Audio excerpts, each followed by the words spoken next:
Hey guys, welcome back to our YouTube channel Bong reaction. আমি চলে এসেছি নতুন টপিকের উপর একটা ভিডিও দেখার জন্য। আর আমার সঙ্গে রয়েছে রিয়া আর রাজীব। আর আজকের টপিকটা একদমই আলাদা। বাংলাদেশে এখনই খুবই ফেমাস একটা টপিক, সেটা হচ্ছে দুই ইউটিউবারের মধ্যে কন্ট্রোভার্সি। আর সেই ইউটিউবাররা তোমাদের খুবই পছন্দের, আর তোমরা অনেকেই আমাকে তাদের ভিডিও আগেও সাজেস্ট করেছো আনার জন্য, বাট আমি সামাও আনতে পারিনি। তো আজকে তাদের উপরে যে কন্ট্রোভার্সি চলছে, কেন চলছে সেটাই আজকে দেখব। সেই বিষয়টার উপরেই ভিডিও দেখব। একদম। তো ব্যক্তিগুলো কারা? ব্যক্তিগুলো হচ্ছে ইনায়েত চৌধুরী ভার্সেস পিনাকি ভট্টাচার্য। তো তোমরা অবশ্যই তাদের দুজনকেই চেনো। তো তাদের দুজনের মধ্যে কেন বিবাদ চলছে, কি নিয়ে, তো আজকে পুরো ভিডিওটা দেখবো। তো চলো বেশি দেরি না করে ভিডিওটা দেখে নিই। চলো। হ্যাঁ, শালার আমি জাউরা সিল দেই না, হ্যাঁ, দেন এডিটর দেন জাউরা সিল দিয়ে দেন, 2 বার দেন, 3 বার দেন। পিনাকি দা যা বলছেন ওইটাই যথেষ্ট। নতুন আর কাউকে ওইখানে আপনার পার্টিসিপেট করার দরকার নাই। পিনাকি দার ভিডিও দেখলেই চলবে, শুনে যান। পিনাকি ভট্টাচার্য এবং ইনায়েত চৌধুরীর মধ্যে তুমুল লড়াই চলছে। সোশ্যাল মিডিয়াতে একে অপরকে ধুয়ে দিচ্ছে তারা। প্রভুপাত, তোমার ইন্ডিয়ান সব পেজে মার্ক করে রাখলাম। যেদিন ভারতীয় পণ্য বয়কটের পিছে লাগছো সেদিনই মার্ক করে রাখছি। কোটা আন্দোলনের সময় থেকেই ব্যাপক জনপ্রিয়তা পেয়েছে পিনাকি ভট্টাচার্য। আর কোটা আন্দোলনের সময় চুপ করেছিল ইনায়েত চৌধুরী। আর দেশ স্বাধীন হওয়ার পর ইনায়েত চৌধুরী পোল্টি মারে। এখন সে বেশ হাসিনা বিরোধী কন্টেন্ট তৈরি করছে। তো তার এই পোল্টিবাজের কারণে বাংলাদেশের মানুষ তাকে ভালো চোখে দেখছে না। পিনাকি ভট্টাচার্য এবং ইনায়েত চৌধুরীর এই লড়াইয়ের কারণ হচ্ছে পিনাকি ভট্টাচার্যের কর্মস্থল লরিয়ালকে নিয়ে। আসলে পিনাকি ভট্টাচার্য পোস্ট করেছিলেন তিনি লরিয়াল কোম্পানিতে কাজ করেন এবং এই কোম্পানিতে কাজ করে তিনি গর্বিত। এই পোস্টটি দেখার পর ইনায়েত চৌধুরী তার ফেসবুক অ্যাকাউন্টে আবার পোস্ট করে। সে তার পোস্টে বলে পিনাকি একজন ভণ্ড, সে ইসরায়েলি কোম্পানি লরিয়ালে কাজ করে। তিনি নিজে ইসরায়েলি কোম্পানিতে চাকরি করেন, আবার ইউটিউব চ্যানেলে ফিলিস্তিনিদের নিয়ে ভিডিও তৈরি করেন। এরপর থেকে পিনাকি ভট্টাচার্য আর ইনায়েত চৌধুরীর মধ্যে যুদ্ধ শুরু হয়। ইনায়েত চৌধুরী বেশ কয়েকটি পোস্ট দেওয়ার পর পিনাকি খেপে যায় এবং পিনাকিও রিপ্লাই দিতে শুরু করে। পিনাকি বলে, আমি তো লরিয়ালে চাকরি করি, এটা আমি আগেই বলেছি, আমার কাছের মানুষজন এটা আগে থেকে জানতো। সে নতুন তথ্য কি দিল? নতুন যে তথ্য দিল সেটা হচ্ছে লরিয়াল ইসরায়েলে ব্যবসা করে। পশ্চিমা কোন বহুজাতিক কোম্পানি ইসরায়েলে ব্যবসা করে না। পিনাকি আগে যে কোম্পানিগুলোতে কাজ করেছে সেই কোম্পানিগুলো ইসরায়েলের সাথে কাজ করে। পিনাকি লিখেছে সানোফি করে না, সার্ভিয়ার কোম্পানি করে না, এমনকি ব্রিটিশ আমেরিকান টোবাকো ইসরায়েলের সাথে ব্যবসা করে। তাই বলে কি বাংলাদেশি কেউ কোনো বহুজাতিক কোম্পানির চাকরি করবে না? এটাই কি প্রভুপাতের আবদার? পিনাকি সেই পোস্টে আরো লিখে, কেউ কতটা নির্বোধ এবং পাগলা হলে এই কথাটি বলে, তাহলে কি বাংলাদেশের মানুষ সানোফি আর সার্ভারের ওষুধ খাওয়া বন্ধ করে দিবে? কারণ তাদের ইসরায়েলে কারখানা রয়েছে। ইসরায়েলকে আর্থিক সাহায্য করে আমেরিকা, সেটা হচ্ছে ট্যাক্স পেয়ারের টাকা। এই টাকায় আমেরিকায় বসবাসকারী সকল বাংলাদেশিদের টাকা আছে। তাই আমেরিকান বাংলাদেশিরা ইসরায়েলে তাদের টাকা যাচ্ছে, এই জন্য আমেরিকাতে কাজ করা বন্ধ করে বাংলাদেশে চলে আসবে। ঠিক কথা বলেছে। বলে ইনায়েতের বাপদাদার ক্ষমতা নেই যে পিনাকির একটি চুল বাঁকা করবে। যদি পিনাকি গণমানুষের আকাঙ্ক্ষা বুঝতে পারে আর সে অনুযায়ী কাজ করে, তাহলে কেউ তার কোনো ক্ষতি করতে পারবে না। ইনায়েত চৌধুরী আবার লরিয়াল কোম্পানির একটি স্ক্রিনশট দেয় এবং সে দেখায় লরিয়াল হচ্ছে ইসরায়েলি কোম্পানি এবং ওয়েবসাইটেও সেটাই লেখা। কিন্তু জনগণ তো খুবই চালাক, জনগণ বুঝে যায় ইনায়েত চৌধুরী যে ওয়েবসাইটটি দিয়েছে এটা হচ্ছে আঞ্চলিক ওয়েবসাইট, মানে লরিয়াল কোম্পানির ইসরায়েলের আঞ্চলিক ওয়েবসাইট, যেমনটা লরিয়াল প্যারিসের কিংবা লরিয়াল ইউকের ওয়েবসাইট থাকে। তো সেই হিসেবে পাবলিক বুঝে যায় যে পিনাকি ভট্টাচার্যকে ফাঁসানোর চেষ্টা করছে ইনায়েত চৌধুরী। এভাবে পাল্টাপাল্টি একে অপরকে আঘাত করছে পিনাকি ভট্টাচার্য এবং ইনায়েত চৌধুরী। এখন কে ভুল কে ঠিক এটা তো জনগণ ঠিক করবে।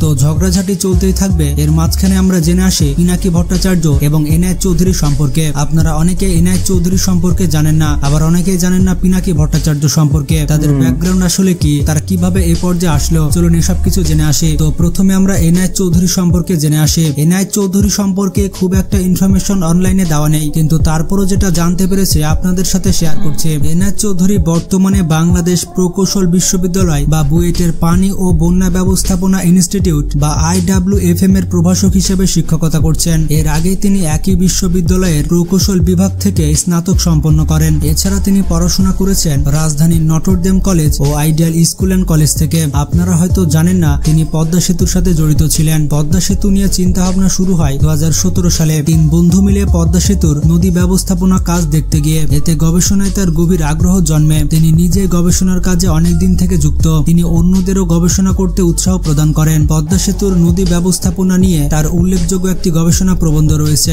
এছাড়া এনায়েত চৌধুরী পদ্মা সেতু নিয়ে বেশ লেখালেখি করেছেন। তো যাই হোক, এবার আমরা পিনাকি ভট্টাচার্য সম্পর্কে জেনে আসি। বাংলাদেশ থেকে নির্বাসিত আলোচিত কয়েকজনের মধ্যে সবার উপরে থাকবে পিনাকি ভট্টাচার্য। পিনাকি ভট্টাচার্য একজন ব্লগার এবং অনলাইন অ্যাক্টিভিস্ট। আপনারা অনেকেই জানেন না, পিনাকি ভট্টাচার্য একজন চিকিৎসক। তিনি 1985 থেকে 1992 সাল পর্যন্ত রাজশাহীতে বসবাস করতেন এবং রাজশাহী মেডিকেল কলেজে পড়াশোনা করেছিলেন। তিনি এই বিষয়ে তার ভিডিওতেই বলেছেন, তিনি জন্মগ্রহণ করেছেন 1967 সালে বাংলাদেশের বগুড়া শহরে। পিনাকি ভট্টাচার্য বগুড়া জেলা স্কুলের প্রাক্তন শিক্ষক এবং সাংস্কৃতিক ব্যক্তিত্ব শ্যামল ভট্টাচার্যের বড় ছেলে। পিনাকির বাবা শ্যামল ভট্টাচার্য বগুড়া জেলা স্কুলের শিক্ষক ছিলেন। শিক্ষকতার পাশাপাশি তিনি নাটক লিখতেন, এর পাশাপাশি মঞ্চে অভিনয় করতেন। এছাড়া আলোকিত মানুষ গড়ার প্রত্যয়ে বিশ্ব সাহিত্য কেন্দ্র প্রতিষ্ঠার শুরু থেকেই তিনি বগুড়ার সংগঠক হিসেবে দায়িত্ব পালন করেন। তিনি নাট্য আন্দোলন ছড়িয়ে দিতে বগুড়া নাট্য দল তৈরি করেন। বগুড়ার প্রগতিশীল আন্দোলনে তিনি ছিলেন সোচ্চার। শিক্ষকতা করার পাশাপাশি তিনি সাংবাদিকতা করেছেন দীর্ঘদিন। ইনি হচ্ছেন পিনাকি ভট্টাচার্যের মা, যার নাম হচ্ছে সুকৃতি ভট্টাচার্য।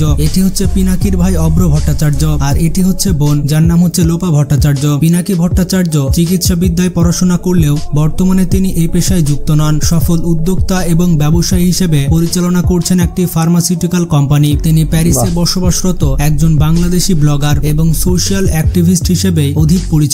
বাংলাদেশে ভারত খেদাও আন্দোলনে গুরুত্বপূর্ণ ভূমিকা রাখায় তিনি বর্তমানে বহুল আলোচিত এবং জনপ্রিয় হয়ে উঠেছেন। তিনি আমেরিকান ইন্টারন্যাশনাল ইউনিভার্সিটি বাংলাদেশের একজন অ্যাডজাংক্ট ফ্যাকাল্টি। সেখানে তিনি এনভায়রনমেন্টাল টক্সিকোলজি পড়াতেন। পিনাকি একসময় বাম রাজনীতির সাথে জড়িত ছিলেন। বাংলাদেশের রাজনীতির ইতিহাস ও অন্যান্য বিষয়ের উপরে 18টি গ্রন্থ তিনি রচনা করেছেন। বর্তমানে তিনি একজন জনপ্রিয় অনলাইন অ্যাক্টিভিস্ট। ইউটিউব, ফেসবুক, টুইটারে সক্রিয়ভাবে আলোচনা করেন। তিনি প্রায়ই বাংলাদেশের ইতিহাস, চলমান রাজনীতি, মানবাধিকার বিষয়বলি এবং পার্শ্ববর্তী দেশের ইস্যু নিয়ে লেখালেখি ও ভিডিও বানিয়ে থাকেন। পিনাকি ভট্টাচার্য ফেসবুক, টুইটার ও ব্লগের পোস্টগুলোতে বাংলাদেশে দীর্ঘদিন ধরে বাংলাদেশ আওয়ামী লীগ সরকারের দুর্নীতি, মানবাধিকার লঙ্ঘন, অপহরণ ও বিচার বহির্ভূত হত্যার সমালোচনা করে আসছেন। তার পোস্ট ও টুইটগুলি প্রায়শই বাংলাদেশ আওয়ামী লীগের সমালোচনা করে। তিনি একাধিকবার প্রাণনাশের হুমকির সম্মুখীন হয়েছেন। নিরাপদ সড়কের দাবিতে শিক্ষার্থীদের আন্দোলন চলমান থাকা অবস্থায় শিক্ষার্থীদের ন্যায্য আন্দোলন সমর্থন করায় আন্তর্জাতিকভাবে প্রশংসিত ফটোগ্রাফার শহীদুল আলমকে গ্রেফতার করে পুলিশ। ঠিক সেই সময়ে সামরিক গোয়েন্দা কর্মকর্তারা পিনাকিকে ঢাকায় তাদের সদর দপ্তরে ডেকে পাঠায়। কেন তাকে ডেকে পাঠানো হয়েছিল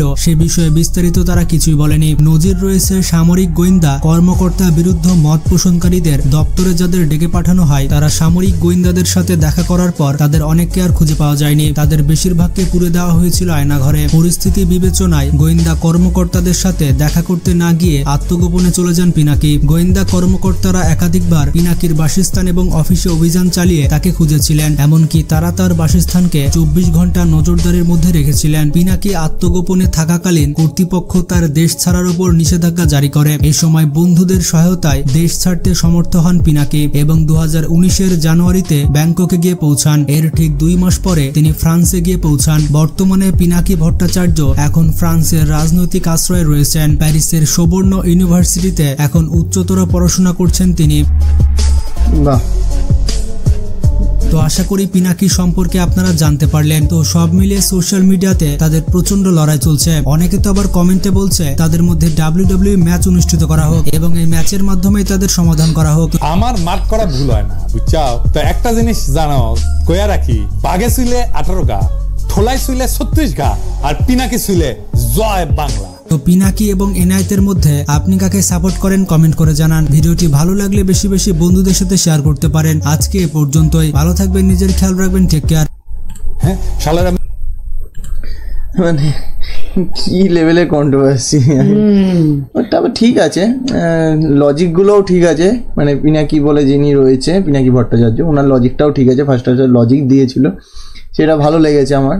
তো অবভিয়াসলি যাদের পেশা তার ব্যক্তিগত ব্যাপার, সে কোন পেশায় কাজ করবে, পেশা একটা পেশার সাথে যুক্ত আছে বলে এমন না যে তিনি অন্য বিষয়ে টপিকে কথা বলতে পারবেন। একদম। তবে এরকম ইউটিউবারদের মধ্যে কন্ট্রোভার্সি চলতেই থাকে, সে আমাদের ইন্ডিয়াতেও চলে প্রায় সময়। মানে একই টাইপ অফ ভিডিও যারা বানায়, তো তাদের মধ্যে প্রায় সময় কিছু না কিছু নিয়ে কন্ট্রোভার্সি চলে।